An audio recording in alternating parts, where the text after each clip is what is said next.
messieurs, je suis le professeur Normand Cornette, spécialiste en sciences des religions et des rapports particulièrement entre l'esthétique et la spiritualité, donc les arts et la spiritualité, devant une toile de Jackie Lacourcière et en présence du philosophe Dr André Moreau.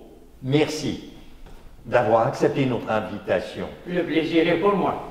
Or, Dr Moreau, vous avez une place tout à fait à part chez les philosophes du Québec. D'abord, vous avez fait le doctorat à la Sorbonne en 1966 sous l'égide, si vous voulez, de Paul Ricoeur, qui est plus grand que nature, un géant de la philosophie. Et en 1969, vous avez publié votre premier livre, Médiation sexuelle, essai d'interprétation philosophique de la sexualité, suivi par la dialectique sexuelle et d'autres, y compris pour réveiller le Dieu endormi. Et dans cet ouvrage-là, vous affirmez la plus grande force sur Terre est l'énergie sexuelle. Or, il est combien inusité que la sexualité soit le premier principe, sinon le principe opérateur en philosophie. Et chez vous, Dr André Moreau, j'ai l'impression que la sexualité est même la pierre de touche, le locus classicus de votre pensée philosophique. Qu'en est-il? Eh bien, c'est très simple. Je suis un moniste, immanentiste, auto-égo-karatique. C'est-à-dire que, pour moi, il n'y a pas de distinction possible entre Dieu et l'homme, entre le sacré et la sexualité, entre l'orgasme et l'être. Je vis dans l'unité. Or, vous le savez, la civilisation occidentale est une civilisation dualiste. Et pourquoi est-elle dualiste? À cause de la transcendance.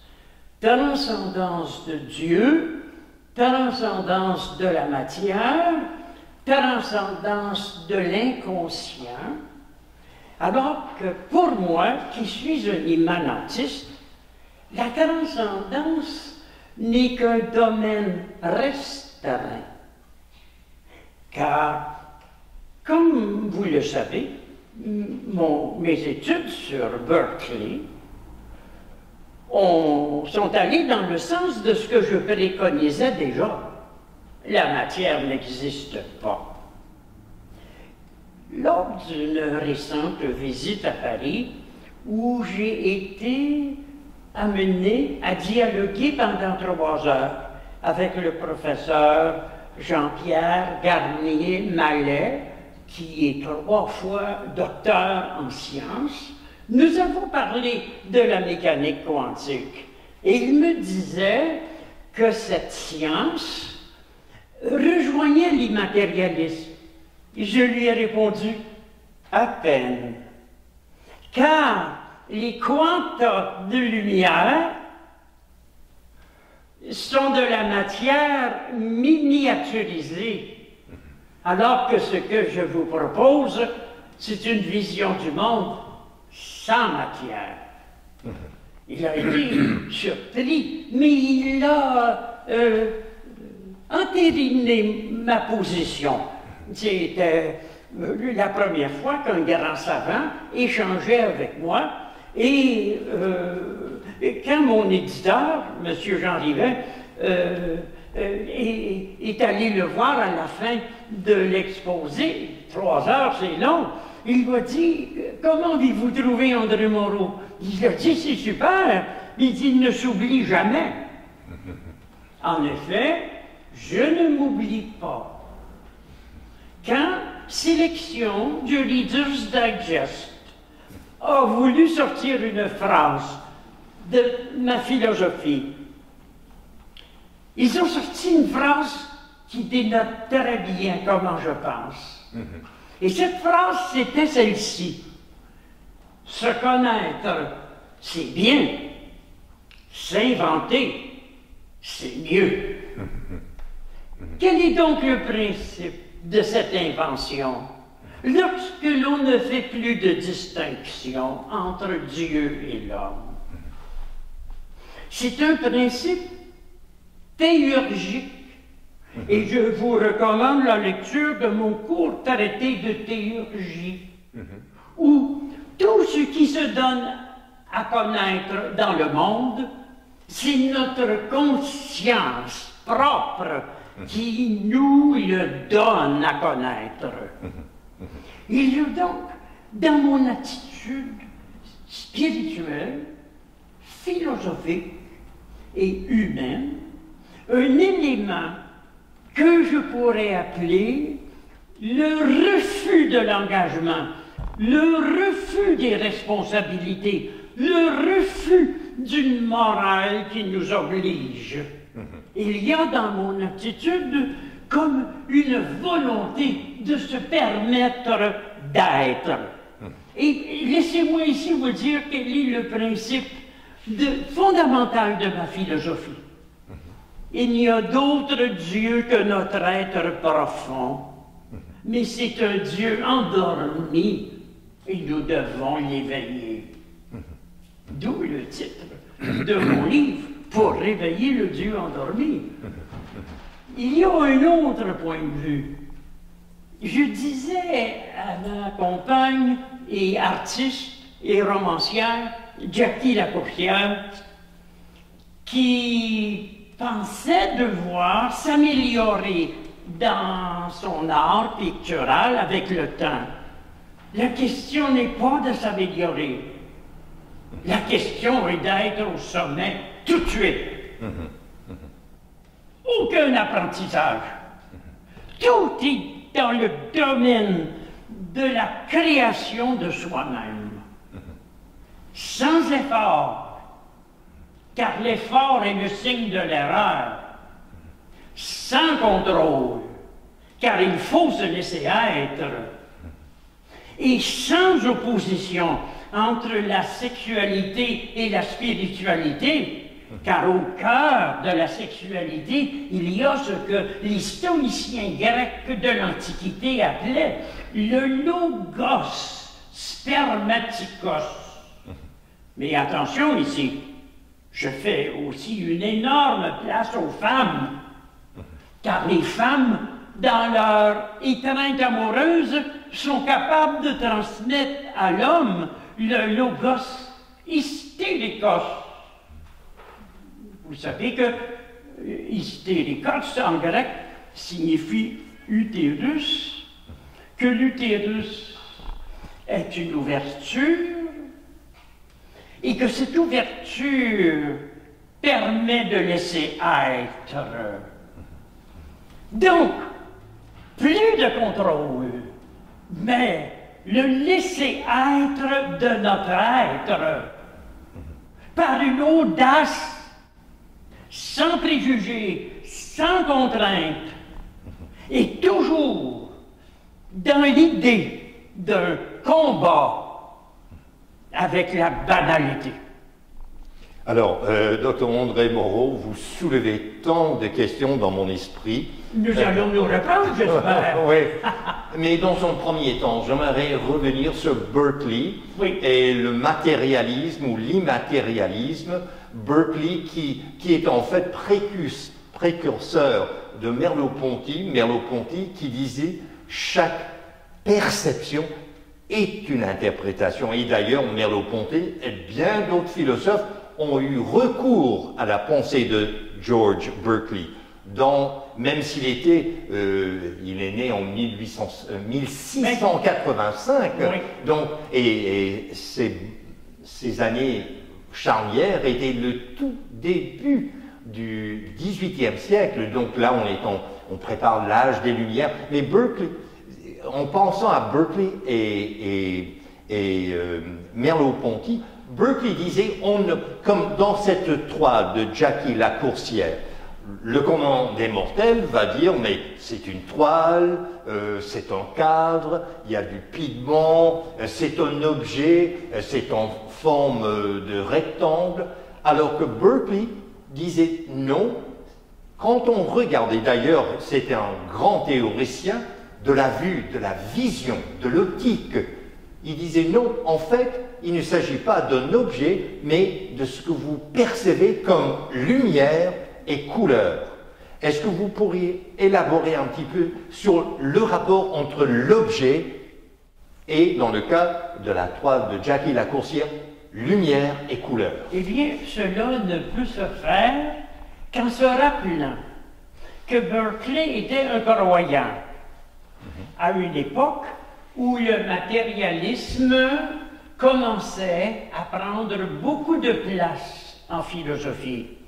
Et que l'étonnant mérite de Berkeley a été qu'en supprimant la matière, il permettait à Dieu d'inscrire le monde dans nos sens en sculptant nos perceptions.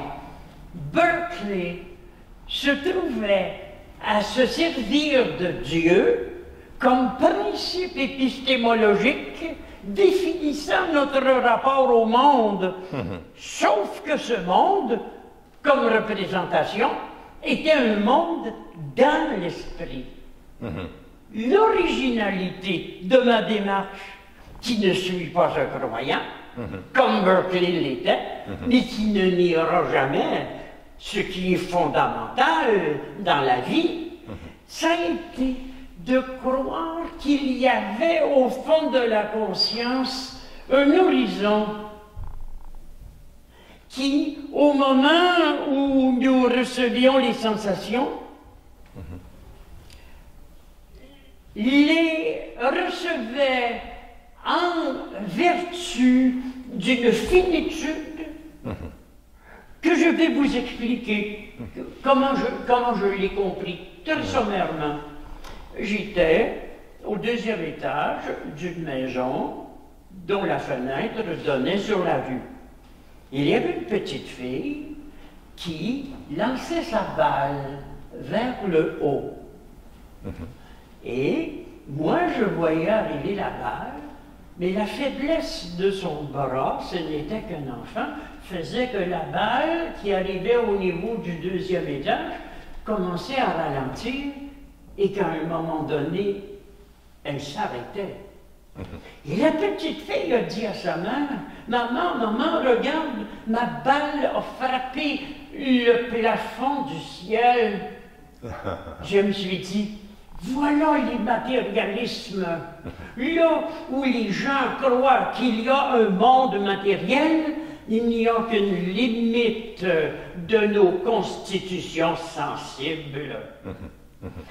Nous appelons alors réalité là où s'arrête notre sensation, alors que pour Berkeley, la réalité, c'est là où s'arrête le doigt de Dieu. C'est très brillant, sauf que je ne pouvais pas rester dans le contexte berkeléen, et c'est la raison pour laquelle, après avoir soutenu ma thèse sur Berkeley, j'ai fait une autre thèse postdoctorale qui devait servir d'introduction à mon immense traité sur l'immatérialisme en 6 volumes. Et là, j'ai exposé mon système. Et ça a déplu à l'université, ça a déplu à l'église, ça a déplu aux assemblées de parents, ça a déplu aux politiciens. Ce fut un désastre. Et on m'a envoyé la police. La carrière a été brisée en 1968, lorsque la brigade anti-émeute est intervenue dans ma vie. Et vous savez ce que j'ai pensé? Et je ne me laisserai pas faire. Je vais les menacer de ma pensée. C'est la raison pour laquelle j'ai une mauvaise réputation. Voyez-vous, ici, je vais le montrer à l'écran, c'est un petit livre où un éminent romancier du Québec, Louis Gauthier, décédé aujourd'hui, m'interviewe. Or, évidemment, la loi générale qui s'oppose à une transformation profonde de l'humain et à l'éveil de sa conscience, veille. Alors, si vous regardez bien au-dessus de ma tête, c'est subtil. Vous verrez qu'on m'a mis des cornes, comme pour suggérer qu'il y avait quelque chose de satanique dans ma vision de la vie, de l'être, de la spiritualité, de l'invisible. Parce que, pour moi, mes chers amis, si il n'y a pas de transcendance, l'invisible est au cœur du visible. Ce que vous appelez Dieu, c'est l'absolu immanent au relatif. Ce que vous appelez l'au-delà, c'est l'ici-bas qui s'augmente de lui-même à l'infini. Et il y a ici un livre que j'aimerais, professeur Cornette, vous offrir en cadeau. C'est le premier tome de mon journal, le journal d'un démiurge. Alors, le premier d'une série de 39, je les ai comptés tout à l'heure, 39 tomes. Ce qui fait de moi, comment pourrait-on dire, avec 50 millions de mots écrits, l'écrivain le plus prolifique de tous les temps. Du Québec? Non, du monde. Plus que l'a été Balzac, plus que l'a été Amiel, plus que l'a été Ponson du Terrail, plus que l'a été Destu de Tracy. Alors, sur cela... Je vous l'offre. Merci beaucoup, c'est très gentil, docteur André Moreau. Et je tiens à souligner à l'auditoire de Radio Infocité, si vous voulez connaître les livres ou voir les commander, il y en a beaucoup publiés chez les éditions Point Zéro et que vous pourriez commander par Amazon. Et encore une fois, je tiens à remercier l'artiste Jackie Lacourcière qui fait la toile de fond de ce dialogue, cette entrevue dialogique avec Dr André Moreau. Je suis le professeur Normand Cornette et vous êtes à l'antenne de Radio Infocité. Et moi, je vous souhaite tout le bien que vous pensez de moi.